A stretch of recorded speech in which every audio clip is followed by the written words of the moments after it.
Hi everyone, welcome to my channel. তো আমার চ্যানেলে একটা ভিডিও আপলোড করা আছে কুর্তি কাটিংয়ের। তো সেটার সেকেন্ড পার্ট হচ্ছে এটা, কুর্তি স্টিচিংয়ের যে পার্টটা। এভাবে সামনে ও পিছনের দুই দিকের পট্টি কেটে নেওয়া হবে। এখানে গলার যে পট্টিটা কাটা হচ্ছে সেটা অন্য কাপড়ের, জাস্ট আপনাদেরকে দেখানোর জন্য এই ক্লিপটা অ্যাড করা হয়েছে। আসলে যে কুর্তিটা আমি বানিয়েছি ওটার এই পার্টটা শ্যুট করা হয়নি, তাই এখানে আপনাদেরকে বুঝিয়ে দেওয়ার জন্য এটা অ্যাড করে দিলাম।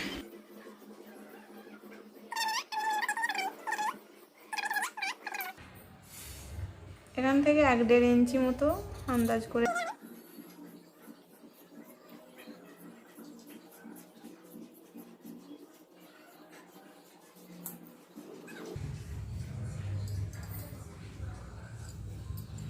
এই অংশটা আমি ফেলে দেবো, এটা আমি নিয়ে নেব। তো এখানে দেখতেই পাচ্ছেন সামনের দিকে পট্টিটা এখানে সামনে বসিয়ে দিয়ে তারপর সেলাইটা দেওয়া হচ্ছে। তো এইভাবে করে সামনে ও পিছনে দুই দিকেরই পট্টিটা বসিয়ে নেব।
এরপর আমি এখানে হাতটা লাগিয়ে নেব।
তো ভিডিওটা যদি ভালো লাগে তো অবশ্যই লাইক করবেন আর আমার চ্যানেলটিকে সাবস্ক্রাইব করতে ভুলবেন না। আর ভিডিওটির পার্ট 1 যদি দেখতে চান আমি ডেসক্রিপশন বক্সে লিংক দিয়ে দেবো, সেখান থেকে চেক করে নেবেন।